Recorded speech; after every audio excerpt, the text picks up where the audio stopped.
हाय दोस्तों, मैं एडवोकेट सुरजीत कुमार मलिक आपका इस यूट्यूब चैनल में स्वागत करता हूं।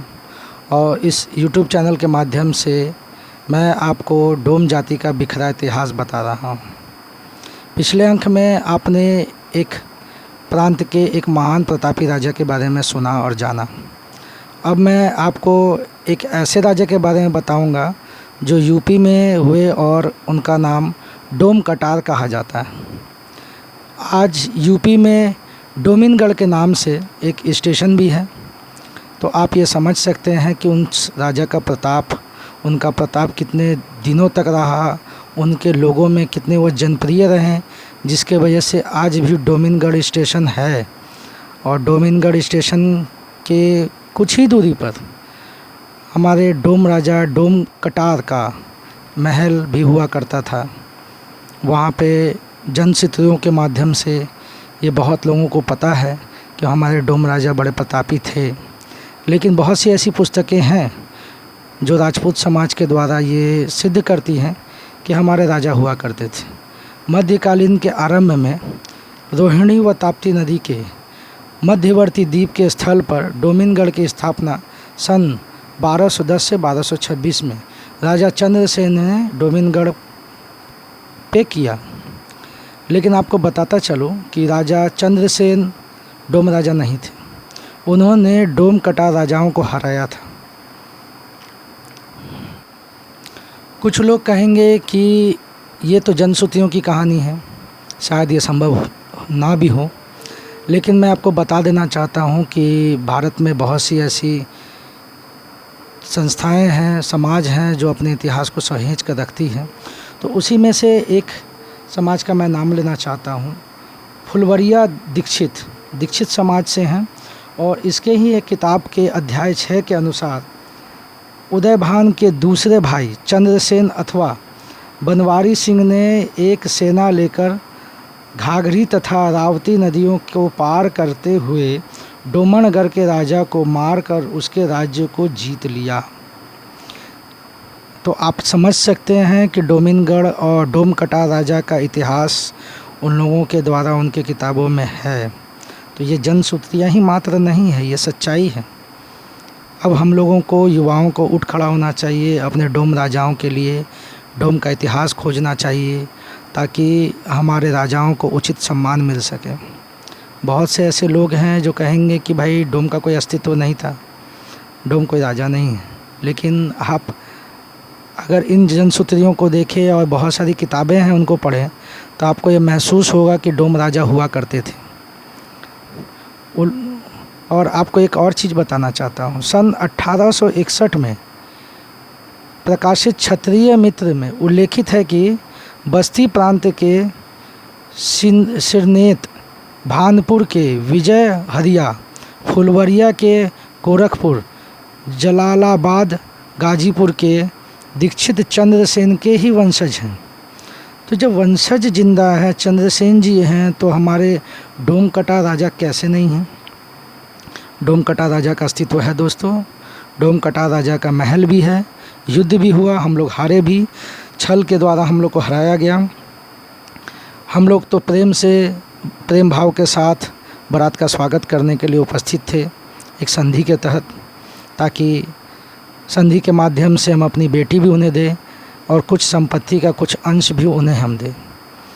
हमारे राजा साहब ये मन में प्रेम भाव लेकर उपस्थित हुआ थे, लेकिन कुछ ऐसे लोग हैं जो वहाँ छल कपट के साथ वहाँ उपस्थित होकर हमारे राजा का वध कर देते हैं, मार देते हैं, खून कर देते हैं और हमारे किले में ढुककर हमारे जितने भी सैनिक हैं उनको एक प्यार भरे माहौल में उनको गमगीन कर देते हैं, उनको मार कर वहाँ पे रक्त से नहला देते हैं। तो आप समझ ही सकते हैं कि डोम जाति का इतिहास कितना दर्द भरा रहा है, डोम जाति के साथ कितना छल हुआ है, हमारे राजाओं को कैसे मारा गया है। अब मैं आने वाले समय में आपको बहुत सारे इतिहास के बारे में बताऊंगा, लेकिन कुछ ऐसे लोग भी हैं जो यही कहेंगे कि राजा चंद्रसेन किस वंश के थे, वो क्या थे, तो मैं थोड़ा बताता चलता हूँ। चंद्रसेन ने सिरनेत वंश की नींव डाली, जो दीक्षित राजपूत था, जो सिमौनी बांदा के राजा, जो बांदा एक ज़िला है, जो सिमौनी बांदा के राजा यशवंत राय के पुत्र थे। तो यशवंत राय जी के पुत्र चंद्रसेन थे, ये भी साबित होता है। और ये भी साबित होता है कि सिरनेतों के 3 राज्य हुआ करते थे, जिसमें एक का नाम है बांसी, मतलब 42 कोस की जगह को बांसी कहा जाता था, जिस पर इसका शासन था। एक है 87, जिसमें 87 कोस का शासन इन लोगों के पास था। और एक है उनवल। तो ये 3 राज्य इनके हुआ करते थे राजा चंद्रसेन के, जो कहीं ना कहीं पिछड़े हुए लोगों को, आदिवासी लोगों को, हमारे जैसे अन्य जाति के या हमारे ही सजाति के लोगों को मार कर छीना गया, राजपाट को बढ़ाया गया। और इस इतिहास को जानबूझ करके दबाया जा रहा है। दोस्तों, आप कहीं पे भी इस इतिहास की चर्चा करें, जानने का प्रयास करें, बहुत सारे लोग इनको नकारेंगे, लेकिन बहुत सारी किताबें हैं जो चीख कर चिल्ला कर कह रही हैं कि मैं हूँ, मैं ज़िंदा हूँ इतिहास के पन्नों में, मुझे खोजो मेरे बच्चों, मैं तुम्हारे साथ हूँ, तुम्हारी उन्नति का रास्ता खोल सकता हूँ, तुम्हारे लिए लड़ने का, जीने का एक सहारा बन सकता हूँ। लेकिन पढ़े लिखे लोगों को, हमारे समाज के, डोम समाज के लोगों को ये जागरूकता लानी होगी कि वो अपने परिवार के, अपने वंशजों के लोगों का इतिहास जानें और उस इतिहास को खोजने और समझने का प्रयास करें। अगर हम लोग उस इतिहास को खोजने या समझने का प्रयास नहीं करेंगे तो हमारे लिए तो कोई दूसरा समाज आने वाला है नहीं जो हमारे इतिहास को खोजे या समझे। तो इसलिए हमारे ही कुछ लोगों को इस इतिहास के चीज़ के विषयों पर इंटरेस्ट लेना होगा, ताकि अच्छे से इस पे काम हो और अच्छे से अच्छी जानकारियाँ मिल सके। दोस्तों, ये तो मैं बहुत कम समय में किसी के कहने पे, किन्हीं लोगों के अनुरोध अनुसार मैं कम समय में इस वीडियो को डाल रहा हूँ। विस्तारित रूप आप मेरे आने वाले डोम जाति का बिखरा इतिहास किताब में आसानी से पढ़ पाएंगे। मुझे आशा है कि आप लोग इस वीडियो को ज़रूर देख रहे हैं और मैं विश्वास करता हूँ कि मेरी डोम जाति एक दिन ज़रूर एक होगी। दोस्तों, अलविदा लेने का तो मन आपसे नहीं कर रहा है। आशा है कि आने वाले समय में फिर और एक राजा के साथ मैं आपके सामने उपस्थित होऊंगा।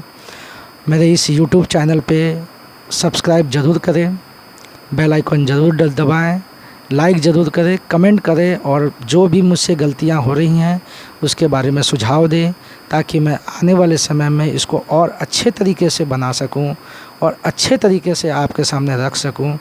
बहुत सारी किताबें हैं जो मैं इस वीडियो के माध्यम से देना चाहता था, लेकिन दे नहीं पा रहा हूँ।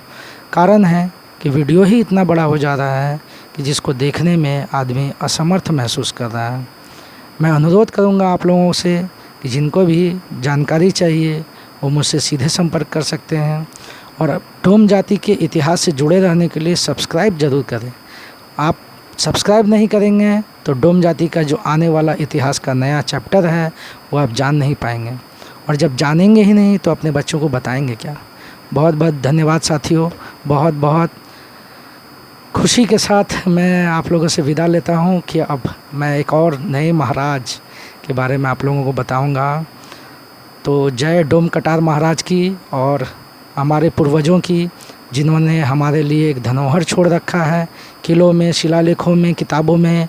बस कमर बांधना है दोस्तों और निकल पड़ना है, खोजना है उनको और इस इतिहास को इकट्ठा करके ये भी बताना है कि डोम जाति एक पिछड़ी हुई जाति नहीं है, अछूत जाति नहीं है। डोम जाति एक राजवंश जाति है। धन्यवाद।